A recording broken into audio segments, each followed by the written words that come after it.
Hello student, आपके सामने यहाँ पर हम बताने वाले हैं आपको क्लास 12th का फिजिक्स का प्रत्यावर्ती धारा का न्यूमेरिकल्स। और ये न्यूमेरिकल्स एकदम इजी तरीके से रहेंगे। ये न्यूमेरिकल्स आपको यहाँ पर हम देखिए लगा देंगे। इस न्यूमेरिकल्स को देखिए, ये पहली सवाल आपके सामने है, इसको हम लगाते हैं और आपके सामने एकदम बेसिस लगाएंगे। आपका इसका स्क्रीनशॉट यहाँ पर हम लगा दे रहे हैं, क्योंकि लिखेंगे क्वेश्चन को वो हमें लेंथी पड़ जाएगा। आपको दिखने से क्वेश्चन मतलब है, क्वेश्चन यहाँ पर आपको दिख जाएगा और मैं इसको लगाता हूँ आपके सामने खुद। ठीक है, तो चीज़ें देखिए एक एक कर दी। देखिए हम सवाल को देख रहे हैं क्योंकि हम यहाँ पर है और आपको यहाँ पर दिख रहा है। तो इस तरीके से चीज़ें देखिए कि इसमें लिखा हुआ है कि परिपथ में धारा मतलब 100 ओम आपका 100 ओम आपका प्रतिरोधक है। 100 ओम का प्रतिरोधक है। कितने ओम का? 100 ओम।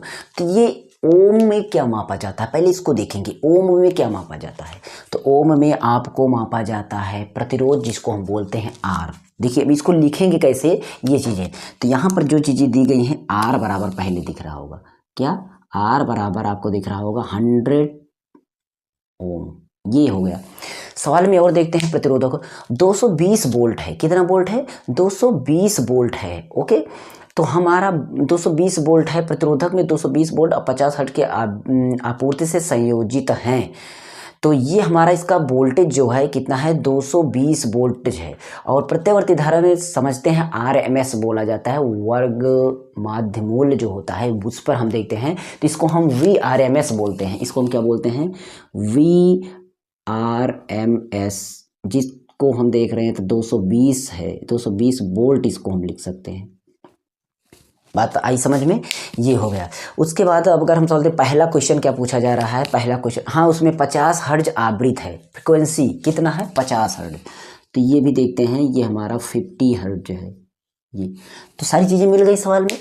एक एक क्वेश्चन को हल करते हैं। पहला क्वेश्चन, परिपथ में धारा का RMS मान ज्ञात कीजिए। परिपथ का RMS मान ज्ञात करना है। ध्यान दीजिएगा, परिपथ का RMS मान का मतलब हो गया कि हम इसका फार्मूला बैठाएंगे, परिपथ में धारा निकालेंगे। तो I बराबर B/R होता है। पहले का फार्मूला आपको पता होगा कि I बराबर क्या होता है? B/R होता है। और जब ये आपका IR, आपको I वाला मान RMS में क्या, देखिए इसको हम पहले इस तरीके से लिख देते हैं। I निकालना है और I को अगर हम RMS में निकाल रहे हैं तो ये भी हमारा RMS में होगा। बस यही सूत्र हमारा तैयार हो गया। आप क्लास 10th में भी पढ़े होंगे कि I बराबर V/R, धारा बराबर विभवांतर बटा प्रतिरोध। ये आप पहले सीखे हैं, तो ये सूत्र आपको होना चाहिए। अब RMS मतलब हमारा जो आपका वर्ग माध्य मूल मान होता है, हम उसको हम ले लिए हैं। ठीक है, बस आपका ये फार्मूला बन गया खुद इजी तरीके से। इसमें से आप कभी भी आगे पीछे हो सकता है। आर बराबर निकालना तो ये इधर, ये इधर, उधर, ये तो पक्षांतर में हो जाता है। तो इस तरीके से हम इसी पर वैल्यूज को रखेंगे और काट देंगे, बस आपका डायरेक्ट आंसर आ जाएगा। जैसे देखते हैं तो हमारा इस पर आंसर, V का RMS का मान हमारा 220 है बटा R का मान हमारा 100 है। और इसी को हमें काटना है, इसी को हमें काटना है, ध्यान दीजिएगा। ठीक है, तो चलिए हम इसको काटते हैं। ये हमारा इससे कट गया और 22 का हम 22 लिख देंगे, क्या दिक्कत है? 22 लिख दीजिए और ये 0 का मान मतलब एक दशमलव लगा दीजिए। ये और I निकाल रहे हैं तो एम्पियर में होगा। धारा आपको पता है कि एम्पियर में होता है। किस में होता है? एम्पियर में होता है। ठीक, तो ये हमारा एम्पियर में हो गया। अब रही बात, हमारा एम्पियर में निकल गया, ये मान तो हमारा निकल गया। अभी दूसरी सवाल इसमें है। दूसरी सवाल आपका है कि एक पूरे चक्र में कितनी नेट शक्ति व्यय होती है। मतलब पूरा चक्र जब लगाए, मतलब पूरा एक चक्र अगर उसका पूरा हो जाए एक राउंड, तो उसमें कितना शक्ति व्यय होती है, मतलब कितना उसमें नेट शक्ति, टोटल नेट शक्ति कितनी व्यय होती है, हमें ये निकालना है। तो कुछ नहीं, P बराबर क्या होता है? IVI। P बराबर क्या होता है? VI। एक फार्मूला हम ये लगाएंगे, ये वाला, और दूसरा फार्मूला ये बन जाता है आपका, यहाँ पर यहाँ लिख देते हैं V बराबर VRMS। अब RMS निकाल रहे हैं तो RMS, बाकी VI होता है, इसमें भी RMS लिख देंगे। ये हमारा हो जाता है अगला फार्मूला। नेट शक्ति हमें निकालना है। ठीक है, हमें कुल नेट शक्ति निकालना है, तो इसमें हम बार लगा देंगे बस, और कुछ भी नहीं करना है। तो ये चीज़ें आपको समझ में आ गई होंगी कि आखिर हम क्या कह रहे थे। ये हमारा फार्मूला बन गया, ये हमारा फार्मूला बन गया। अब इस फार्मूले पर हम सारी चीज़ें रख देंगे। क्या रखना है? रख सकते हैं रख के देखिए, ये देखते हैं तो हमारा VRMS का मान तो यहाँ पर दिया गया है 220 गुणा IRMS का मान 2.2 और इसका हम अगर मल्टीप्लिकेशन करते हैं तो आपको पता है एकदम इजी होगा। देखिए कैसे होता है, कुछ भी यार ना करो आपको, मैं इसको दशमलव हटा हुआ मार रहा हूँ। देखिए कैसे होता है वर्गमूल। इस अब ये 22 गुणा 22 कर लीजिए, इस दशमलव को भूल जाइए, जीरो को भूल जाइए पहले। तो 22 का गुणा करिए, अब 22 का स्क्वायर कर लीजिए, बस हो जाएगा। तो 22 का स्क्वायर क्या होता है आपको पता होना चाहिए, 22 दूना 44 की 4 और 22 दूना 44 और 44 4 आपका कितना हो जाएगा 48 यानी 484। ये 22 होता है। आप इसको भी ऐसे भी कर सकते हैं, नहीं तो 22 में आप करेंगे तो 20 में 400 कर दीजिए, उसके बाद आपका ये बच रहा है, वो तो कर सकते हैं जैसे भी इच्छा हो। ये हो गया, इस जीरो को एक जीरो बढ़ा दीजिए, इस दशमलव को एक अंक पर लगा दीजिए, इस दशमलव को आप एक अंक पर लगा दीजिए, बस एक अंक पर। ये हो गया तो 484.0 हो गया। कितना हो गया 400 अब इस 400 के बाद जीरो है तो इसको हटा दीजिए, क्या मतलब है, बस आपका यहाँ ये भी वाट में होता है क्योंकि शक्ति आपका वाट में होता है। ये आंसर आ गया इसमें, ये आंसर आ गया।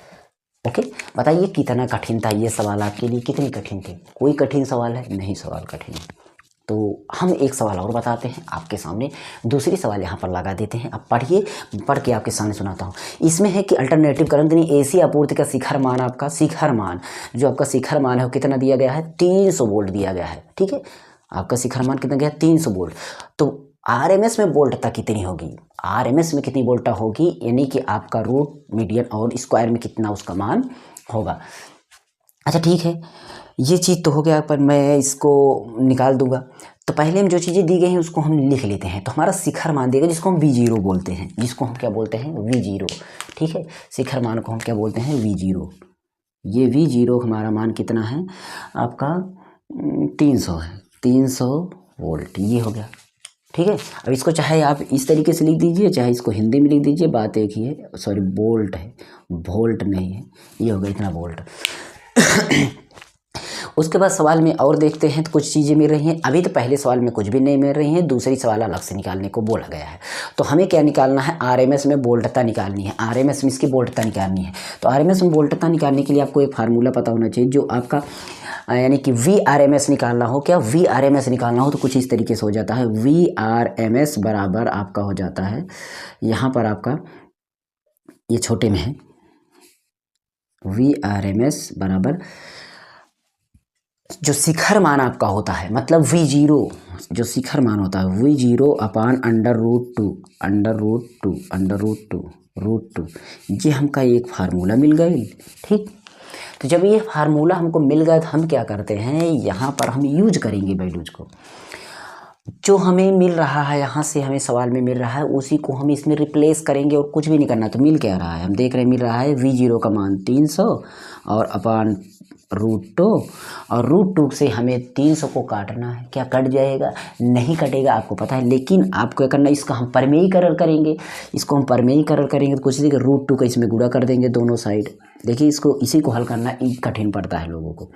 अब देखते हैं 300, इसमें कुछ भी नहीं होगा तो ये 300 √2 हो जाएगा जब गुणा नहीं होगा। लेकिन ये 2 का 2 दूना 4, 4 का मूल 2, मतलब इस तरीके से ये हो जाएगा।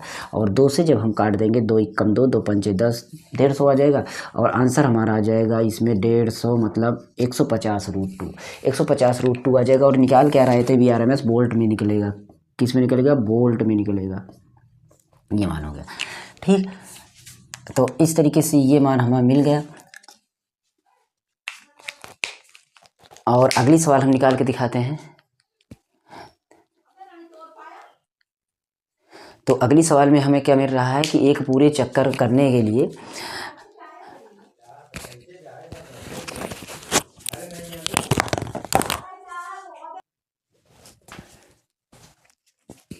तो अगली सवाल में आपको देख लिए मिल रहा है जैसे कि AC परिपथ में धारा, जो आपका धारा है उसका RMS का मान 10 एम्पियर अगर है तो शिखर धारा का मान कितना है, शिखर धारा का मान कितना, ये निकालना है।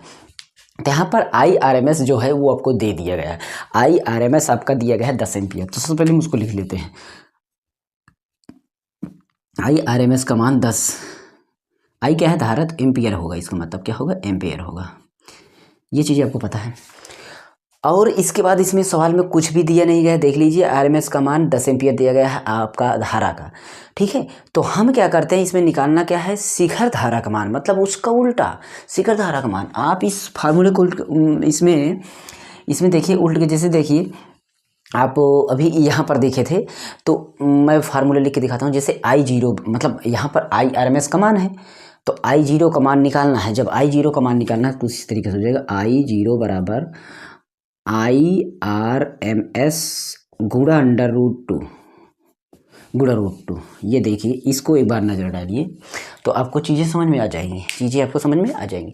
कैसे, इसको देखिए, अगर हम यहाँ पर देखिए ये V0 निकालना हो तो ये इसके गुणे में हो जाएगा, यानी इसका भी फार्मूला यही होता है। अगर इसको भी देखेंगे तो यहाँ पर अगर हम V0 निकालते हैं तो VRMS गुणा √2, ये इसी से कन्वर्ट हुआ है ये। तो चाहे आप इसको देखें चाहे इसको, यानी RMS बराबर उसका जो शिखर मान होता है √2। इसी तरीके से आपका धारा का जो होता है उसका जो आपका ये निकालना होता है, RMS निकालना होता है तो शिखर मान अपान √2 होता है। यानी कि अगर आप इसको निकालना चाहें तो इस तरीके से होता है सूत्र। देखिए IRMS जब निकालना होता है तब हमारा I शिखर का मान होगा और √2 कुछ इस तरीके से ये फार्मूला एक्सचेंज हो जाता है पक्षांतर में। तो पक्षांतर वाली वीडियो देखिए, हम सूत्रों को कन्वर्ट करना, कैलकुलेट में करना, ये सारी चीज़ें, तो अब हम इस पर वैल्यूज को रख देंगे बस, और कुछ भी नहीं करना। तो यहाँ पर देखिए IRMS का मान हमारा 10 एम्पियर है और गुणा √2, तो 10 और ये √2 का गुणा नहीं होगा तो √2 बगल में आ जाएगा। तो ये हमारा 10 √2 क्या निकाले हैं, I शिखर मान निकाले हैं। क्या निकाले हैं, I का शिखर मान निकाले हैं। तो ये हमारा इतना एम्पियर हो जाएगा। इसको हम पीछे क्या लिखेंगे, एम्पियर लिखेंगे, ध्यान दीजिएगा, ये हो गया। और दूसरा मान, तो इसमें हमारा √2 का मान अगर कभी भी देते हैं तो √2 का मान भी रख सकते हैं। तो √2 का मान, √3 का मान आप याद कर लीजिएगा। √2 का मान आपका होता है 1.44, यानी 414 समझ सकते हैं, 1.414। इसको गुणा कर लेंगे तो 10 का गुणा करेंगे, दशमलव एक अंक और खिसक जाएगा, 1 इस तरीके से इतना एम्पियर हो जाएगा। बहुत ईजी तरीके से हो जाते हैं सवाल, ऐसा नहीं है। और अगर आपको 1.732 आपका 1.732 मान के चलते हैं, वो √3 का मान होता है। तो √2 का मान, √3 का मान याद कर लीजिए, गणित में या कहीं पर भी आपको काम आता है बहुत। तो ये 2 सवालें थी आपका प्रत्यावर्ती धारा का। मैंने सोचा कि थोड़ा सा निमेर कर भी मैं वीडियोज़ बनाता चलूँ, और आपको बेसिक चीज़ें तो ऐसे भी हमारे चैनल पर पड़ी रहती हैं, आपको मिलेंगी ही। चैनल पर विजिट करिए और सारी चीज़ें मिल जाएंगी। ओके, चलिए मिलते हैं नेक्स्ट वीडियो में। तब तक के लिए हमारे चैनल पर स्टे रहिए और सारी चीज़ें समझिए। जो कोई दिक्कत हो ज़रूर आपको हमें संदेश दे देना है, कैसे, कमेंट द्वारा। ओके, टेलीग्राम चैनल ज्वाइन कर लेना, बाकी सारी चीज़ें तो है ही। देखिए पहले की वीडियोज क्या है थी, थोड़ा सी दिखाई कम अच्छी दे रही है, आप शायद दिखाई दे रहे होंगे अच्छी तरीके से। ओके, चलिए।